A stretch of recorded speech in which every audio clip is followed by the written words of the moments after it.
Assalamualaikum, selamat siang Bundari. Waalaikumsalam, selamat siang juga Mbak Rina. Gimana, ada yang bisa Bundari bantu?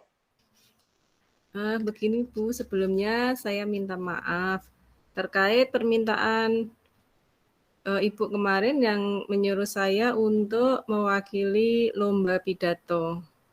Sepertinya saya nggak bisa ikut Bu. Oh, yang lomba pidato bahasa Inggris itu ya Mbak Rina ya?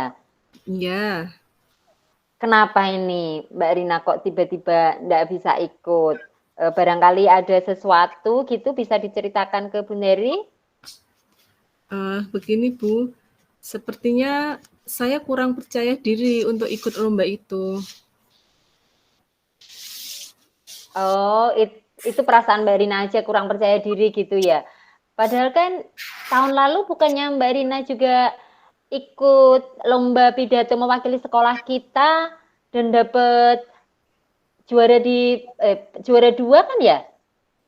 Iya Bu, tapi gimana ya Bu, untuk yang lomba sekarang ini sebenarnya saya ada masalah. Ibu saya itu bapak saya baru sakit, Bu. Saya jadi harus membantu ibu saya untuk menjaga bapak. Nah, sehingga waktu untuk latihan itu jadi kurang maksimal dan saya jadi tidak fokus pada lomba itu. Akhirnya saya takut gagal, Bu, tidak bisa membawa nama baik sekolah. Oh, begitu. Jadi karena Mbak Rina harus membantu ibu menjaga bapak yang sedang sakit, jadi Mbak Rina eh, kurang bisa membagi waktu begitu mungkin ya. Iya, Bu. Iya, Saya tidak sebentar fokus begini. dalam latihan, Ibu, untuk Oh, perlombaan kayak gitu. gini. Oh, ya. Mungkin begini Mbak Rina. Nanti ketika Mbak Rina bisa mewakili sekolah di lomba pidato, apapun hasilnya, pasti ada perasaan bangga dari orang tua. Karena putrinya mewakili sekolah dalam lomba pidato bahasa Inggris pula begitu. Eh, Barangkali itu juga bisa jadi obat untuk orang tua Mbak Rina gitu. Sekarang coba Bundari tanya dulu. Menurut Mbak Rina punya potensi atau kekuatan apa yang ada dalam diri Mbak Rina? Sebenarnya saya itu fasih, Bu, dalam berbahasa Inggris. Nah, itu sudah fasih dalam bahasa Inggris. Barangkali ada lagi kelebihan yang lain? Saya juga bisa merancang pidato informatif, Bu.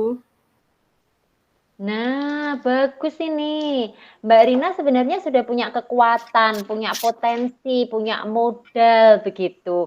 Hanya tinggal perlu diasah, perlu ada membangun rasa percaya diri lagi gitu. Biar tidak mudah putus asa karena kegagalan yang kemarin ada di peringkat 2 begitu. Terus eh, sekarang Bunda ditanya lagi. Menurut Mbak Rina, hal-hal penting apa yang menjadi syarat dalam penilaian lomba pidato ini? Setahu saya, syarat utama dalam lomba pidato ini adalah harus menguasai isi pidato yang akan diuraikan.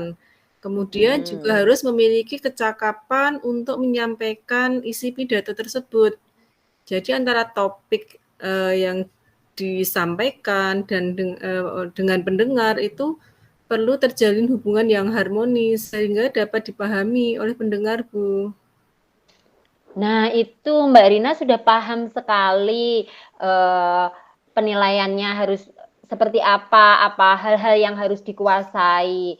Mbak Rina sudah tahu itu, sudah bisa bagaimana syarat untuk pidato yang baik dan benar. Kalau menurut Mbak Rina, dari syarat tadi yang masih belum Mbak Rina kuasai ada di bagian yang mana? Dari syarat tadi saya belum menguasai ini, Bu. Saya merasa belum memiliki kecakapan untuk menyampaikan isi pidato, sehingga membuat pendengar itu tidak bisa memahami isi dari pidato yang saya sampaikan. Oh baik, hanya masalah itu berarti ya. Bagaimana kalau misalnya ini nanti Bundari akan bantu bimbing Mbak Rina. Bundari yakin Mbak Rina pasti bisa gitu dengan banyak latihan gitu. Kemudian coba ada hal lain lagi yang membuat Mbak Rina jadi tidak percaya diri dan takut gagal enggak? Uh, Waktu latihan saya Bu, karena bapak saya sedang sakit dan saya harus membantu ibu saya untuk merawat bapak saya, maka waktu untuk latihan itu jadi kurang maksimal. Dan hal inilah yang membuat saya itu kurang percaya diri dan takut gagal karena tidak bisa membagi waktu antara latihan dengan membantu ibu saya. Oke, baik. Sekarang begini, dari masalah yang dihadapi Mbak Rina, menurut Mbak Rina langkah yang harus Mbak Rina lakukan supaya bisa mengembalikan rasa percaya diri Mbak Rina apa? Langkah saya berarti saya harus bisa membagi waktu dengan baik, kemudian berlatih dengan maksimal, Hmm. dan akan belajar lebih banyak lagi bagaimana saya bisa memiliki kecakapan untuk menyampaikan isi pidato sehingga pendengar itu memahami apa yang saya sampaikan dalam pidato itu. Nah, itu bagus. Sudah bagus sekali Mbak Rina. Mbak Rina sudah paham ada masalah kendala apa yang Mbak Rina hadapi dan bagaimana menyelesaikannya. Jadi Ibu yakin Mbak Rina nanti akan bisa membagi waktu dengan baik, bisa mengembalikan kepercayaan diri Mbak Rina lagi dengan belajar latihan pidato yang berulang-ulang sehingga isi pesan dari ada di pidato itu bisa tersampaikan kepada audiens. Nah, dari yang itu tadi, Ibu yakin karena Mbak Rina punya kekuatan, sehingga kekuatan ini bisa dieksplor, bisa dikeluarkan. Ibu yakin nanti Mbak Rina pasti bisa. Kemudian ini, mungkin iya, juara satu itu suatu kebanggaan. Tapi jangan jadikan itu suatu beban begitu. Jadi prioritas menang atau kalah itu bukan hal utama. Agar Mbak Rina nggak ada beban lagi gitu.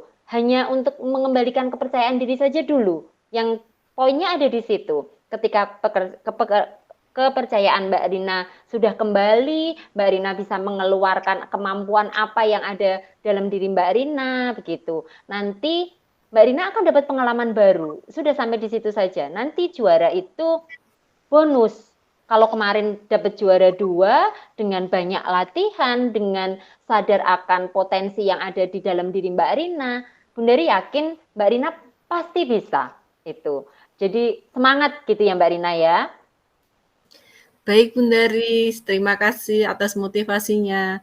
Saya siap Hmm. untuk mengikuti lomba pidato mewakili sekolah ini dan saya akan berusaha semaksimal mungkin. Dan saya yakin Oke, saya pasti bisa menang dan membawa nama baik sekolah tercinta ini, Bu. oke, Terima kasih banyak, siap. Bu, atas waktunya dan Sama-sama. bimbingannya. Iya, sama-sama Mbak Alis. Semangat dan eh, pasti bisa. Terima kasih kembali ya. Sampai jumpa Mbak Alis. Terima kasih, Bu. Assalamualaikum. Waalaikumsalam.